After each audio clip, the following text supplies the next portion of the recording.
What's the worst thing when you're watching an episode you're really enjoying and it gets to the climax and then, nope, it's just like that time in college when you thought it was going to be great and it just ended bad. With that in mind, I'm Sean Ferrick for Who Culture, and here are 8 Doctor Who episodes that were ruined by their endings. Number 8, Can You Hear Me? Now this is one of season 12's better offerings, and one of the good episodes of Jodie Whittaker's era as the Doctor. The Eternals have been kicking around for quite some time. Zelen and Rakaya are basically gods. I mean, they can do whatever they want, they can turn up in people's dreams, cause nightmares, they can even hop in and out of the TARDIS. Now, the problem then with that is that they're so powerful, is how on earth are you gonna beat these guys back? And the problem then is they had no idea how to do it. So you get to the end of the episode and these ultimate big badass, we are talking worst of the worst of the worst, gone. Both of them 90 seconds. The Doctor takes care of it. It just serves to do a disservice to the whole episode when the ending is basically just done in a whimper. I mean, where was their power? What kinda was the point of them? Number 7, The Next Doctor. There is an awful lot of fun to be found in this Christmas special, guest starring David Morrissey as the eponymous Next Doctor. Now, we knew that David Tennant was going to hand up the keys to the TARDIS at this point, so when number 10 runs into not given a number yet Doctor, we're like, oh, this is clever, they've not done this before. Then it starts to get a bit like, oh, hang on, especially when the Next Doctor refers to TARDIS as meaning tethered aerial release, developed in style. There's a whole side plot of the Cybermen attacking Victorian London, which is actually kind of played a bit low key, which works for the episode. This is a character piece. This is about Jackson Lake and what he went through in losing his wife. It's really quite a ponderous episode as opposed to a big Cyberman invasion story. So then it turns into a big Cyberman invasion story. It gets nonsense. Jim Cyberman is stomping through London, but it's ridiculous. This thing is the size of a skyscraper, which in fairness Victorian London wouldn't be aware of, and the Doctor manages to take it down by shooting the vortex at it, and sure, okay, not a great ending to an otherwise solid Christmas special. Number 6, Closing Time. Another story featuring Jim Cyberman here? No, actually, this is the sequel episode to James Corden's appearance in Season 5's The Lodger, this being Season 6's Closing Time. It's the penultimate episode of this bonkers season of Doctor Who that had the silence, it had the almost people, we'll get to that. The Good Man Goes to War. Personally, I think Season 6 is really one of the better seasons of New Who. This episode, look, you can tell it meant well. The climax of the episode sees James Corden's Craig about to be converted into a Cyberman, and he's able to stop the process because he hears his son crying. Yeah, that's right, the Cybermen are stopped by the power of love. And not just stopped, he manages to influx this into all of their heads, causing them to explode. Right. Basically, number 2 baddie in all of Doctor Who was stopped by love. Okie dokie. What a meager way to end what was overall a fun, light episode.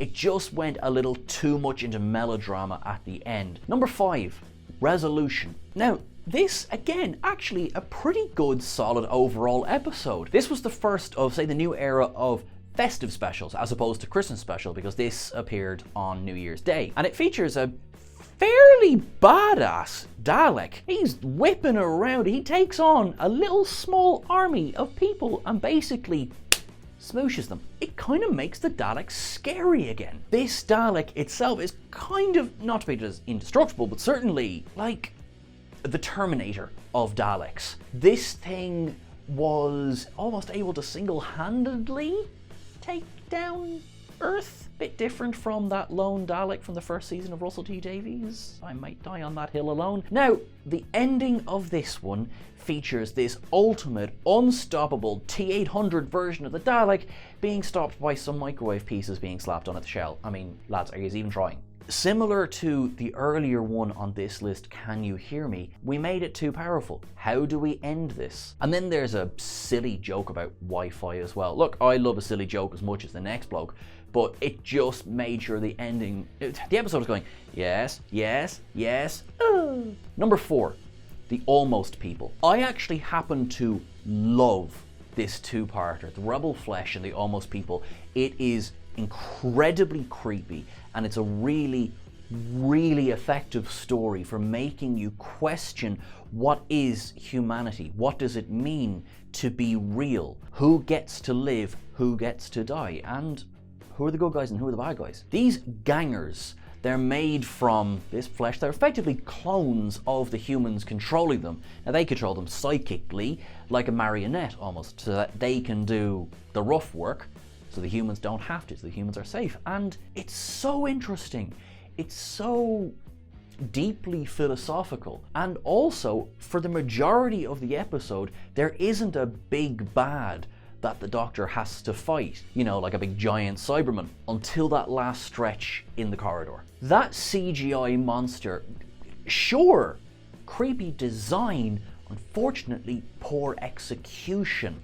It just comes across as rushed, slapdash, and unfortunately it robs some of the tension from the end of the episode there, which again, I cannot praise this two-parter enough only for that moment. And in fact, the scene after that is quite strong as well. That twist ending, I did not see that one coming, not gonna lie. Number 3, The Last of the Time Lords. I think I might catch heat for this one. Utopia, The Sound of Drums, and The Last of the Time Lords is probably my favourite of the Russell T Davies, you know, season enders. Army of Ghosts and Doomsday, very, very strong. Really, really enjoyed it. Bad Wolf Parting of the Ways, fantastic. And everything leading up to Journey's End was, yeah, that was a lot. But season 3's ending, there was emotion, and it was raw in some scenes. It's the psychic regeneration ending that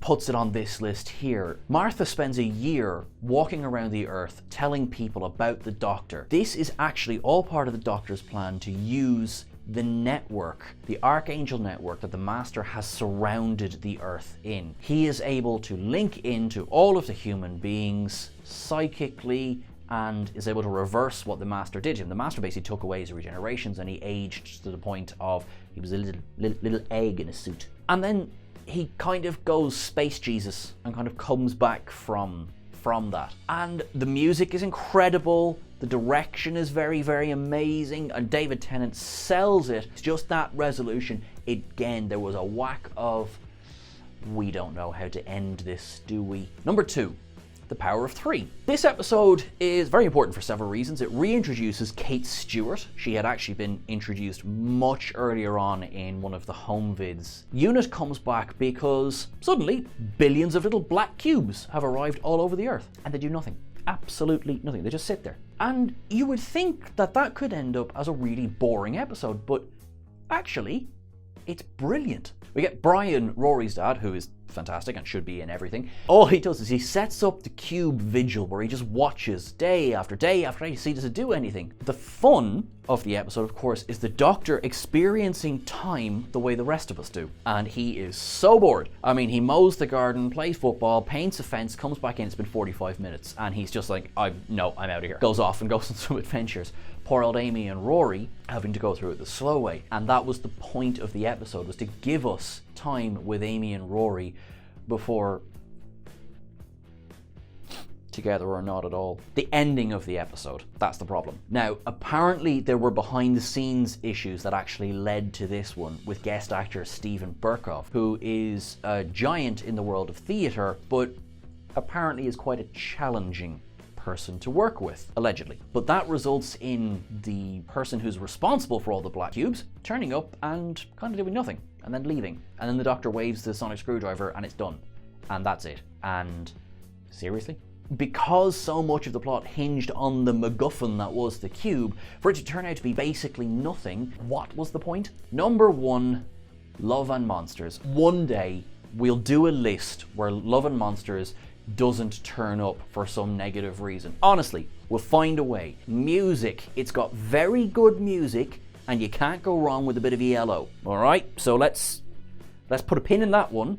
And when we're doing a good music episode, Love and Monsters. The actual episode is pretty dreadful. There's some really good moments in it. Elton is a really compelling character. His story is properly tragic. Like, it's very, very sad. The Linda group are really engaging. They show you how to work through your grief as part of a group. Quite lovely. Peter Kay, look, through no fault to the man, he was told to play a bugger, because that's what he is. At the end, he turns up in a fat suit, and he's got some faces stuck all over him, and he's got some hair, and he's got an auto-tuned voice, and it's just dreadful. And even the doctor doesn't seem to care. And then there's a weird joke about doing things on a paving slab, and no, Russell, no. That's everything for our list today. Special thank you to Danny Megan, who authored this list. Please don't forget to like, share, and subscribe. And if you have any suggestions for any of the episodes that you reckon we might have missed off this list, please drop it into the comments below.